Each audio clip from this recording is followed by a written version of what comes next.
Hi மக்களே! நான் தான் உங்களுடைய ஆம்புலி எஃப்எம் அறிவிப்பாளர் எம்.எஸ். கணேஷ். நாங்க வந்து கேகேஎஸ் ரோட்டால வந்து கொண்டிருந்தோம். வந்து கொண்டிருக்கையில வந்து பார்த்த ஒரு பதிவ வந்து நான் உங்களுக்கும் சொல்ல வேணும்னு சொல்லி ஆசைப்படுறேன். ஏன்னு சொன்னா, ஒரு 4, 5 பேர். அந்த 4, 5 பேர பார்த்தீங்கன்னு சொன்னாலும், ஒரு துடியாட்டமான ஒரு ஸ்ட்ராங்கான ஆட்கள்.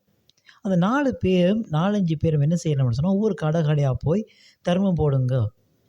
பிச்சை போடுங்கன்னு சொல்லி கேட்டுக்கொண்டே போறேன். எனக்கு விளங்கவில்லை. அந்த 4 பேருக்கும் நீங்கள் தர்மம் போடுவது என்ன பொறுத்தவரைக்கும் பிழையான ஒரு விஷயம். நாங்கள் மாட்டோம் என்று சொன்னால், உடனே கேட்கிறது உங்களோட கைய நீட்டுங்க. உங்களோட வாழ்க்கையில என்ன நடக்குதுன்னு பார்ப்போம். எங்களோட வாழ்க்கையில நடக்கிற பிரச்சனையெல்லாம் கையில அவர்கள் பார்க்க போகின்றார்கள். அப்படி பார்க்க தெரிந்தால் பேருந்தேன் பிச்சை எடுக்க வேண்டும். தர்மம் எடுக்க வேண்டும். ஆனால் இப்போ யாழ்ப்பாணத்த பொறுத்தவரைக்கும் எத்தனையோ வேலை வாய்ப்புகள் இருக்கிறது. எத்தனையோ இடத்துல வந்து வேலைக்கு ஆட்களே இல்லை. இப்போ தோட்ட வேலை எடுத்தோம்னு சொன்னா, யாழ்ப்பாணத்துல வந்து நிறைய தோட்டம் இருக்கிறது. அந்த தோட்டத்துக்கு வந்து வேலை செய்ய ஆட்கள் இல்லை. அந்த 4 பேரும் அந்த தோட்ட வேலை செய்யக்கூடிய கை, கால் எல்லாமே ஒழுங்கா இருக்கிற ஆட்கள். நீங்க அந்த 4, 5 பேர நீங்க கட்டாயம் பார்த்திருப்பீங்க. யாழ்ப்பாணத்துல இருக்கிற எல்லாருமே பார்த்திருப்பீங்க கட்டாயம். ஏன்னு சொன்னா நீங்கள் கூடுதலா ஹாஸ்பிட்டல் போனீங்கன்னு சொன்னா, யாழ்ப்பாணம் ஹாஸ்பிட்டலுக்கு போனீங்கன்னு சொன்னா, அதுக்கு முன்னாடி நிப்பினம்.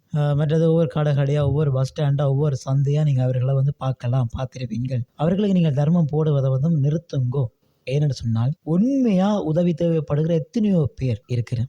ஆனா அவர்கள் எல்லாமே உழைச்சி சாப்பிட வேண்டும் என்ற ஒரு கொள்கையோட உழைச்சி சாப்பிடுறாங்க. என்ற கண்ணால கண்டிருக்கிறேன். 3 சீல் சைக்கிள்ல திரிவினர். கற்பூரம் வித்து, விறகு கொத்தி இப்படின்னு சொல்லி நிறைய பேர் இருக்கிறார். அவர்கள் எல்லாம் மனிதர்கள். இந்த 4, 5 பேருக்கு நீங்கள் உதவி செய்கிறது என்ன பொறுத்தவரைக்கும் இது ஒரு பிழை.